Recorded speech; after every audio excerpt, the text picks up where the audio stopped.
So just in case, see what happens. All right. So this is an experimental talk for the course. So this eclipse proof is something I think I've written an article on. It's in my blog. It's also in the Swarajya article, and you can. I'll forward the links if you'd like. But let's get into it. So you remember this slide, the history of astronomy as divided into various periods. This is of course my own. The talk of eclipses really comes only in the Siddhantic period. Vedanga Jyotisha doesn't talk about calculation of eclipses. The 18 Siddhantas do deal with eclipses. And Varahamihira falls right between the Siddhantic period and the start of the classical period, which is marked with Aryabhatta. Kind of a contemporary, perhaps about 20-25 years younger than Aryabhatta. And he wrote two books, Panchasiddhantika and Brihad Samhita, and those books are in this period, around the start of the 6th century. There are not many proofs in Indian astronomy, very few proofs in science as we think of it. There are a few mathematical proofs. I request all of you again to please mute your microphones. We can turn them on at the end of the talk. Okay. The Siddhantas, the Jyotish Siddhantas have very few proofs, scientific or mathematical. The mathematical proofs are generally found in the commentaries or the bhashyas which accompany the Siddhantas, or people have been written generally by other authors, sometimes by the same author. And these proofs of mathematical ideas, concepts, theorems, etc., are several, frequently found in these bhashyas. Much later, starting from Bhaskaracharya, you have mathematical proofs even in the Siddhantas. One rare exception to this lack of scientific proof about anything is the scientific proof of the eclipse by Varahamihira.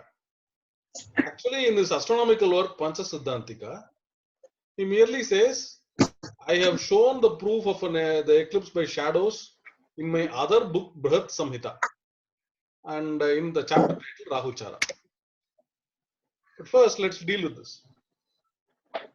Because the reason I'm talking about the eclipse is, of course, because of the popular idea that Indian astronomers didn't properly understand this, even though they are predicting this. You have the standard belief that this Rahu and Ketu are the celestial asuras who swallow the sun and the moon, and so on. Gopo, can you speak a little loudly, please? Is this not clear? Okay. Yeah, suddenly, it was a little low. I think that maybe your phone. I'm speaking.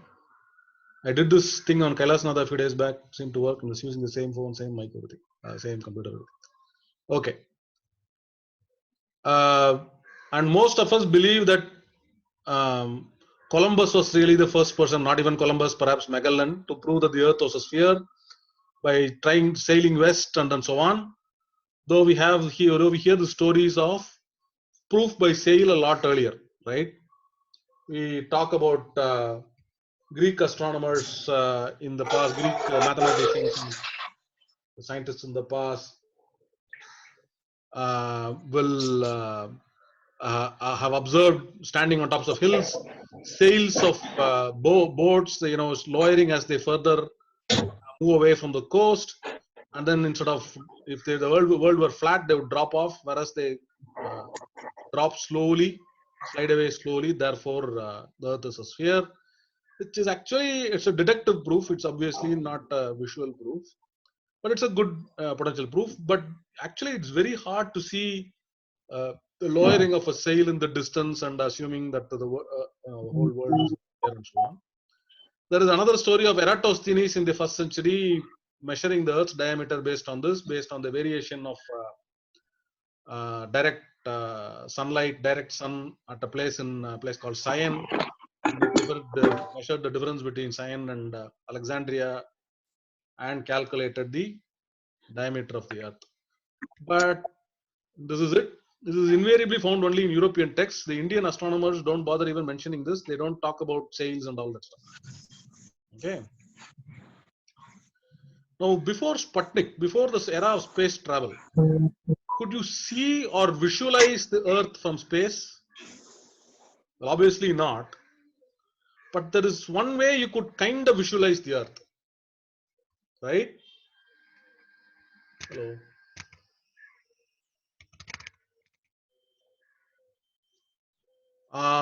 One way you could kind of visualize the Earth, and that, sorry,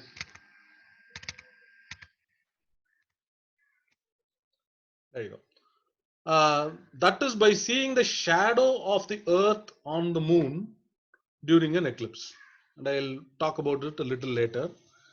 But you had to know that the shadow of the Earth is what is causing the eclipse rather than something else. If you understood that, then you could say that the I actually demonstrated this, that the shadow being always a circle implies that the object whose shadow is being cast is a sphere. You can practice this, put a light in a dark room, take a basketball or some round, properly round object, see its shadow. Whereas you compare it with some other object like a plate or something which is perfectly circular, its object will vary based on its angle. Okay. Aryabhatta, who's slightly earlier than Varahamihira, makes a very passing reference. He simply says, moon consists of water because it reflects, he says, the sunlight. Sun of fire, earth of earth, or that is the Bhumi consists of Prithvi, and the earth shadow of darkness. And says moon obscures the sun and earth's great shadow obscures the moon, and this is what the eclipse. But it's a very cryptic one stanza line and it doesn't bother explaining anything. Varahamihira, on the other hand, is really the only scientific proof of a celestial event in the early classical period. And I don't know of many other events that have a scientific discussion. There may be something, but I haven't seen a English translation or explanation of such a phenomenon. This proof is very remarkable because it is understandable and explainable even to an illiterate person or an innumerate person. You don't really need math for this. You can actually just show somebody this and yes, there's a question. Okay. No, I'm sorry. I accidentally raised my Okay. hand. I All right. tried to So access it the chat. needs I'm no sorry about that. mathematical expertise. It simply but logically overturns this old Rahu Ketu stuff if you want to accept it. I mean, if you don't want to, then that's fine. And it is verifiable by any observer. You don't need any special instrument. Any member of the public can just see this because it's solar eclipse, lunar eclipse. You can see it in the sky. Nobody can hide it. You don't need any special instruments to see it except your naked eyes and perhaps your intellect. First, I will refer to one line, one stanza from Panchasiddhantika that Varahamihira mentions. He says in this particular stanza, in chapter 13, Panchamaha Bhutayas Taragana Panchare Mahi Golaha. That is, Panchara means cage, Gola means sphere. See, the earth is a Taragana Panchare means the celestial cage of the stars. Okay, Taraganam is the collection of stars. And Pancha Mahabhutayas, that is the earth that is consists of 5 elements, stands among the cage of stars. Imagine the entire space as a cage of stars rather than cage of iron, like a round bird cage. And it stands as a globe, and the Gola is a very important part. And remember that Gola is one of the major chapters of astronomical texts. KIS, K means sky, IS means metal or ball iron. Kantantasto loha iva vastitaha vritta. So like a ball of iron, vritta is circle. So like that, like this, the earth stands as like a ball of iron. There's like a ball of iron stands between kanta antaha, right? Kanta is magnet, antaha is between. Just like a loha or iron would stand between those two, it stands in the middle of the cage of stars. But the proof is actually given not in Panchasiddhantika but in Brihat Samhita. Okay. Brihat Samhita, he has several stanzas, and the several stanzas uses 4 different arguments. These are the 4 major arguments. Of course, it's not one stanza to each argument. Multiple stanzas use different arguments. He uses geometry, direction, timing, and size difference to prove that eclipses are shadows, not snakes. And this is what I'm going to tell you in the next few minutes, or I'm going to demonstrate in the next few minutes. He overturns the religious belief that the snake-headed asura called Rahu follows the sun using these arguments. So the argument by shadow.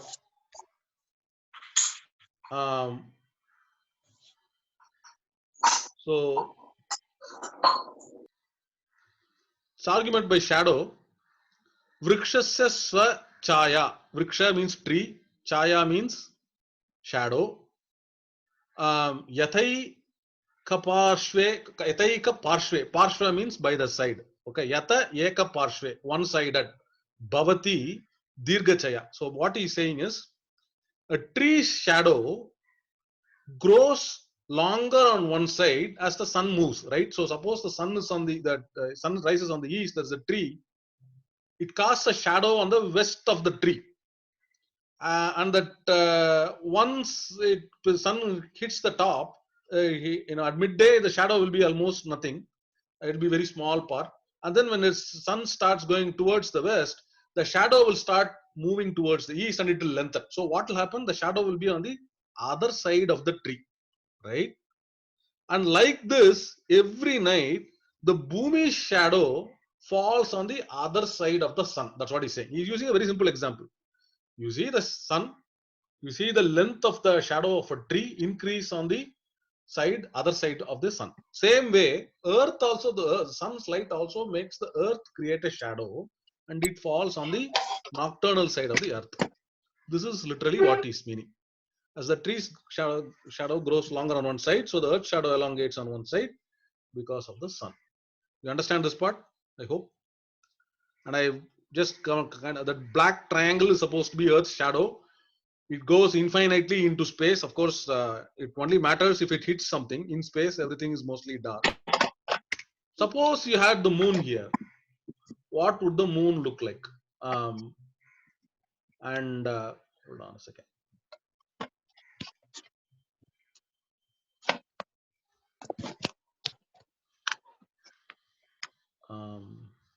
Somebody's phone is making some noise, or computer is making some noise.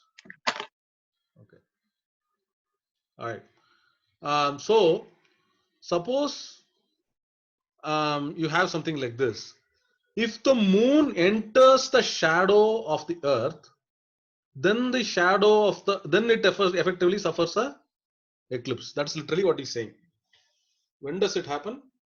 The shadow of the earth is always on the opposite direction towards where the sun is.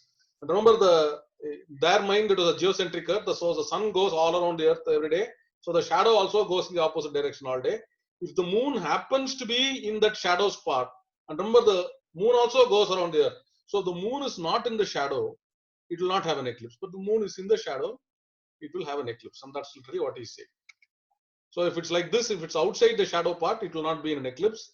The only time it will fall in the shadow is on a full moon day, and only if all three are on the same plane. Okay. In the new moon event, what happens is the moon comes between the sun and the earth, and the moon's shadow falls on the earth, which is a much smaller shadow. So you have a much smaller lunar eclipse, much smaller duration also. He mentions that, but I won't go into detail on that particular aspect. Okay. We have seen the moon rise. I'm giving Mahabalipuram here because we all familiar with the shore temple and the beach, the sea is on that side. Suppose I'm exaggerating the size of the moon here. Suppose you see the moon rise on the east like this. Actually, I think I'm jumping a screen. Okay, but this is what is the next argument is. Suppose you see the moon rise, what happens? Which direction does the moon rise? Always in the east, right? The apparent rise in the direction is the east because of the Earth's rotation in the opposite direction. The moon rises always in the east, goes up. So the apparent movement of the moon is always from east to west. Apparent movement of every celestial object is east to west because the earth rotates west to east, right? So we know this. But the moon is actually going in the opposite direction. The moon's orbit is not east to west. It is always west to east. That is why the moon rises 50 minutes later each day. I hope this point is clear. The daily motion of the moon seems to be east to west, but the actual motion of the moon in orbit around the earth is actually west to east. So that's why, 30 days later it comes back, it's actually moving west to east around the earth along with the earth's orbit. Okay. So now, if that is the case, then the shadow when it falls on the moon, which direction will it fall? So suppose you can project this shadow of the earth as a circle in space, the shadow will go in this opposite direction, right? So that is what he's saying. That's why, which we'll explain with the next slide. So when the shadow fully covers the moon will be in lunar eclipse, and it will go like this, and then it will go out of eclipse. So basically, if you understand this, the moon is actually going in the other direction, that is west to east, but the shadow will go from east to west. During the eclipse, you will be very visibly able to see it, and you'll also see that the shadow is a circular one. Okay.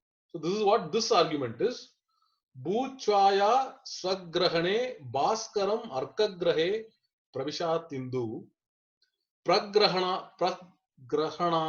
mataha paschan ne indor bhanoscha purvardata.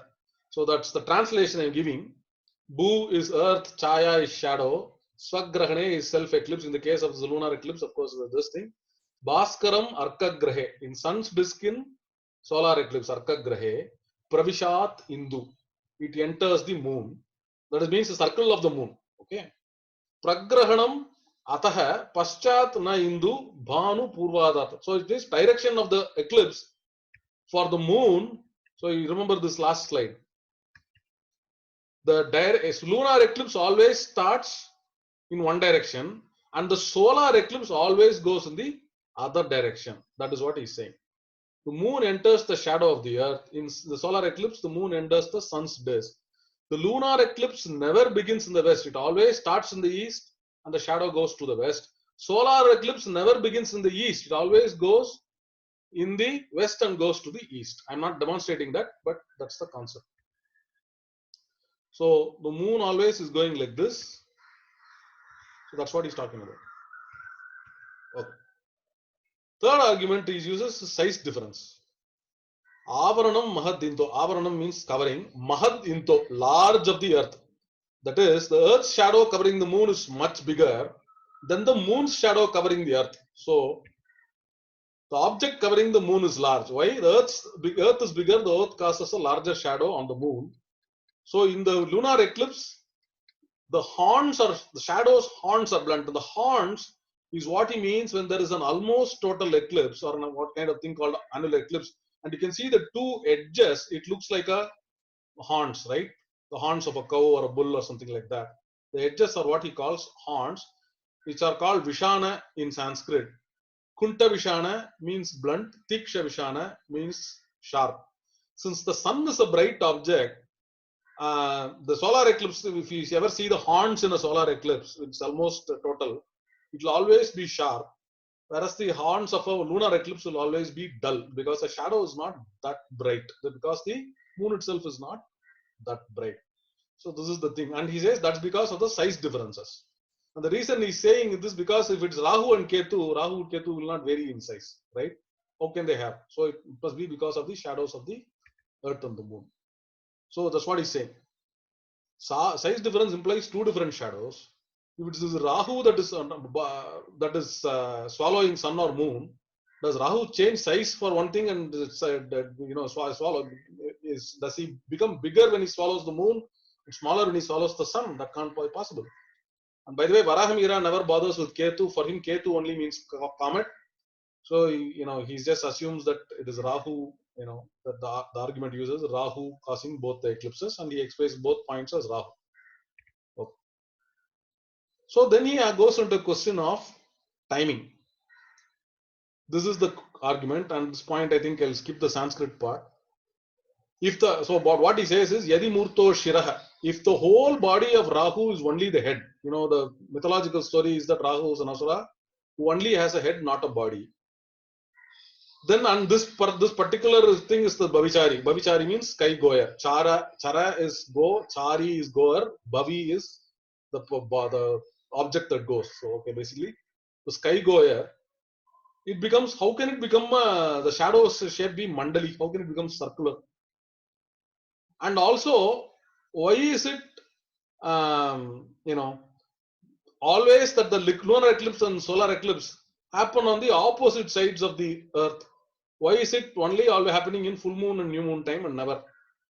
Because if the snake is there, why should the snake obey some kind of timing thing?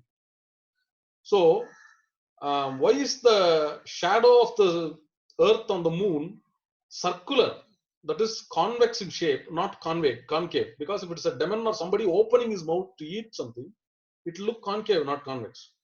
And how does he see the sun and the moon? Only when they are half the sky apart, never this thing.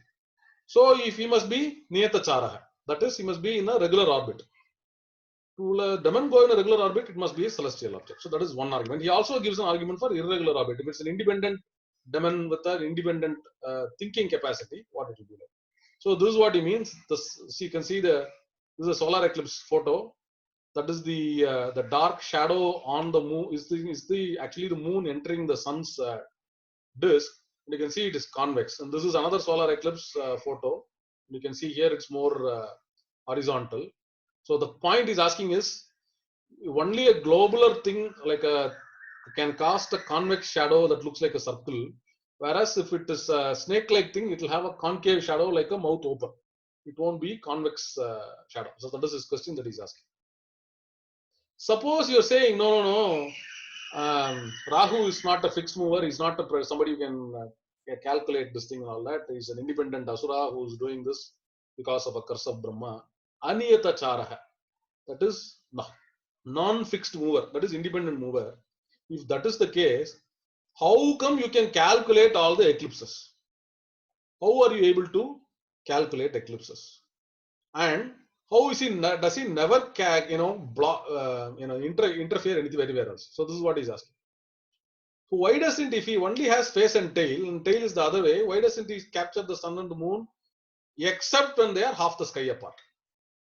So this is his argument by timing. So he's asking both for, if you argue that the moment of Rahu is orbital and it can be calculated, then why this way? If it cannot be calculated, if you're saying it's not a fixed mover independent thing, why is it you're able to calculate in advance? So he's asking why you can't grab in the interim. So for example, this is when the lunar eclipse, the eclipse has happened, right? The lunar eclipse happens when there is a full moon, that is, the moon is the opposite to the sun, in the earth in between. Whereas the new moon happens as the moon is in the middle of the earth and the sun. It only happens at these 2 points. The eclipses always happen only on a new moon or a full moon. He's asking, the moon is here at some points, the moon is here in the orbit at some points. Why is it that Rahu never bothers to seize the moon at either of these points, or never bother to follow the sun when it's not a new moon or a full moon? So these are the arguments that he's making based on timing. Finally, then he says, well, suppose you argue, no, Rahu is not just a head. He's a full-bodied snake. It's just that the head is the only part that swallows.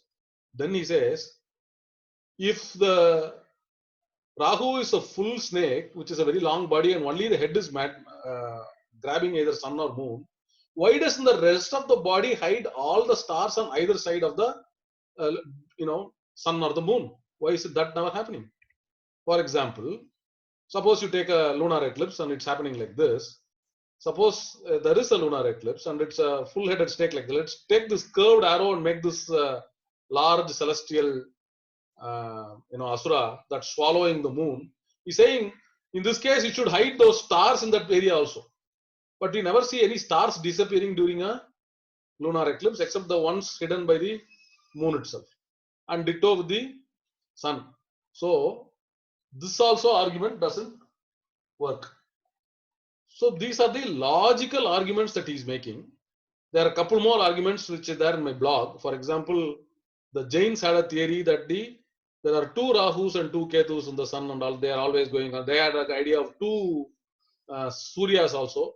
He refutes that also, but I won't go into it. But this is basically the structure of his argument. 4 elements are there: geometry, direction, timing, and size difference. And with these 4 proofs, all of which you can visually see and all of which you can explain with simple logical arguments, he explains the eclipse proof. And so with that, I will conclude. If you want more details about this particular thing, you can go read the article, and then or you can WhatsApp me. I'll forward it to you, or I'll share it in the group and so on. And so that's it. At this point, I will end it, and we'll open it to questions and so on. And